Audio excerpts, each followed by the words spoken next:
हळद औषध आहे, पण योग्य पद्धतीने घेतली तरच ती अंगी लागते. कसं आता आपण या व्हिडिओमध्ये बघूया.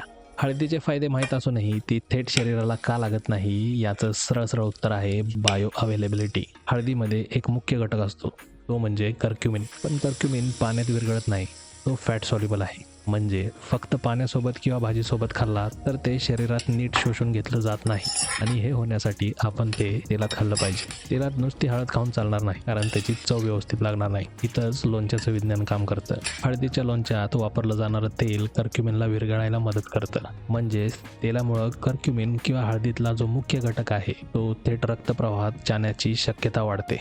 त्याचबरोबर आपण मोहरी सुद्धा वापरणार आहोत. मोहरी फक्त चव देत नाही, तर मोहरीतले नैसर्गिक कंपाऊंड पचनाला चालना देतात आणि हळदीच्या घटकांचं अब्सॉर्प्शन सुद्धा वाढवतात. तर आता आपण सरळ रेसिपीला सुरुवात करूया. निवडक मोजक्याच गोष्टी घेतलेल्या आहेत आपण. फ्लेवर आणि हेल्थ याचं कॉम्बिनेशन होईल अशाच गोष्टी घेतलेल्या आहेत. मोहरी घेतलेली आहे फ्लेवरसाठी प्लस हेल्थसाठी. मगाशी जसं सांगितलं तसं कर्क्युमिनचं जे ॲब्सॉर्प्शन आहे ते मोहरीमुळे वाढणार. त्याचबरोबर आपण हिरव्या मिरच्या सुद्धा घेतलेल्या. हिरव्या मिरच्या ज्या आहेत त्या ह्या तेलाला किंवा लोणच्याला एक स्पायसी फ्लेवर देणार आहेत, त्यामुळं आपण ह्या मिरच्या वापरणार आहोत. जेवणाचं मीठ जे आपण वापरतो ते एक खारटपणा आणि प्लस प्रिझर्वेटिव्ह म्हणून आपण या लोणच्यामध्ये वापरणार आहोत. आणि एक महत्त्वाचा घटक म्हणजे तेल. हे जे तेल आहे ते सूर्यफूल तेल आहे. गेल्या वर्षी आपण जी सूर्यफुलाची शेती केली होती त्यातलं हे सूर्यफूल तेल आहे. त्याच्यामुळे ह्याचा कलर तुम्हाला डार्क असा दिसू शकतो. आणि ह्या रेसिपीचा स्टार इन्ग्रेडियंट तो म्हणजे हळद. आता हळद आपण डायरेक्ट ओली नाही घ्यायची, तर थोडी सुकलेली किंवा फ्रीजमध्ये 2-3 दिवस ठेवून घ्यायची, कारण ती जी हळद आहे ती थोडी सुकली जाणार आहे. त्याचं वरचं जे आवरण आहे ते थोडं पाणी सोडणार आहे. म्हणजेच काय, तर ह्याच्यामध्ये जो ॲक्टिव्ह इन्ग्रेडियंट आहे किंवा ह्याच्यामध्ये जे कर्क्युमिन आहे ते आपल्याला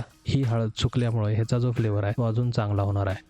माईनमुळ्याच्या रेसिपीसाठी सुद्धा आपण हीच टेक्निक वापरली होती. ही रेसिपी जर तुम्हाला बघायचं असेल तर कमेंटमध्ये मी त्याची लिंक दिलेली आहे. वरती इथं आयट बटनमध्ये सुद्धा ते दिसतं. माहिती आता भरपूर घेत चला मग आता रेसिपीला सुरुवात करूया. सुरुवातीला आपल्याला तेल गरम करायचं आहे.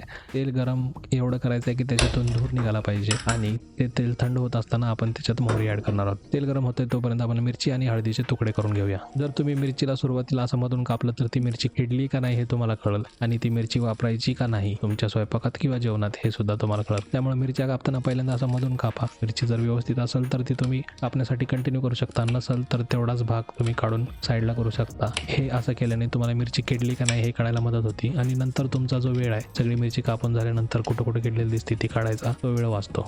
आता आपल्याला हळद सोलून घ्यायची आहे. धुवून घेतली तरी चालतंय, सोलून घेतली तरी चालतंय, कारण सोलली तर ती धुतलीच जाणार आहे किंवा त्याचा आतला पार्ट एक्सपोज होणार आहे. तर न धुता तुम्ही जर ही सोलत असाल तरी पण चांगली गोष्ट आहे. शक्यतो न धुता सोला, म्हणजे हळद ओली होणार नाही आणि सोलताना तुमच्या हाताला काही लागायची शक्यता राहणार नाही. बघू शकताय तेल आपलं गरम झालेलं आहे आणि त्याच्यातून कसा धूर निघत आहे. आता आपण ह्याच्यात मोहरी ॲड करणार आहोत. मोहरी आपल्याला तेल गरम आहे तोपर्यंत ॲड करायची आहे, म्हणजे मोहरीतले जे घटक आहेत ते तेलामध्ये मिक्स होतील आणि मगाशी जसं सांगितलं तसं हळदीतले जे घटक आहेत आपल्या शरीराला शोषून घ्यायला मदत होईल. बारीक तुकडे करून घेऊया. मिरची एवढेच तुकडे करायचे आहेत आपल्याला, जेणेकरून आपण ज्यावेळेस तेलात ॲड करणार आहोत किंवा ताटात घेणार आहोत तर दोन चार जरी बारीक फोड्या आल्या आणि त्या आपण खाल्ल्या तरी त्या तोंडी लावायला चांगले लागणार आहेत. प्लस हे जे एक फ्लेवर प्रोफाईल आहे ह्याची हळद कॉन्सन्ट्रेट झाल्यामुळं किंवा हळद जी आहे ती थोडी सुकल्यामुळं ते खूप चांगलं लागणार आहे.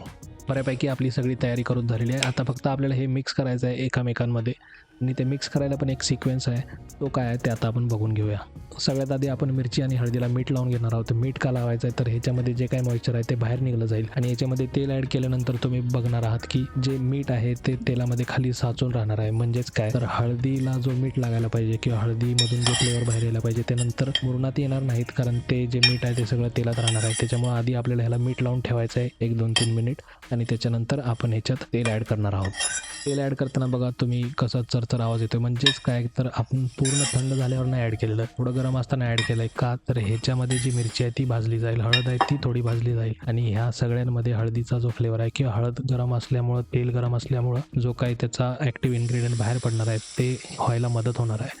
आणि नंतर हे हळूहळू स्लो कुकिंग होऊन नंतर हे ज्यावेळेस आपण बंद करणार आहोत त्यावेळेस ह्याच्यात एक चांगलं एन्व्हायरमेंट क्रिएट होऊन ते मुरायला सुद्धा मदत होणार आहे. आणि हे जे लोणचं आपलं झालंय ते तुम्ही लगेच सुद्धा खाऊ शकता किंवा ह्याला जर मुरवून ठेवायचं असेल तर हे चांगलं 2-3 महिने राहतं. पण जर तुम्हाला मुरवून ठेवायचं असेल तर सुरुवातीला एकदा पॅक केल्यानंतर 8 दिवसांनीच ह्याला उघडायचं आहे. काही लोक तुम्हाला लिंबू पिळा म्हणतील, काही लोक लोणच्याचं खार घाला म्हणतील, काही लोक थोडी साखर घाला म्हणतील, तुमच्यावर अवलंबून आहे. पण ह्याच्यामध्ये टेस्ट ऑलरेडी हळदीची येणार आहे, मिरचीचा तिखटपणा आहे, मीठ पण आहे चवीपुरतं. हे जरी इंटेन्स किंवा बाकीच्या लोणच्यांसारखं चटपटीत नसलं तरी आरोग्यासाठी नक्कीच चांगलं आहे. तोंडी लावायला तुम्ही नक्की आवर्जून हे ताटाबरोबर खाणार आहात. बाकीचे लोणचे किंवा बाकीचा जो लोणच्याचा खार असतो तो कॉमन टेस्ट एक देतो तुमच्या लोणच्याला, पण हे जर तुम्ही असंच खाल्लं तर ह्याची एक टेस्ट प्रोफाईल किंवा फ्लेवर प्रोफाईल वेगळी असणार आहे आणि ती नक्कीच तुम्हाला खायला आवडणार आहे. तर मित्रांनो, असे सायंटिफिक बॅकिंग असलेले व्हिडिओज आपण या चॅनलला अपलोड करत असतो. असे व्हिडिओ बघायचे असतील तर चॅनलला सबस्क्राईब नक्की करा आणि तुम्हाला हा व्हिडिओ कसा वाटला कमेंट करून नक्की सांगा.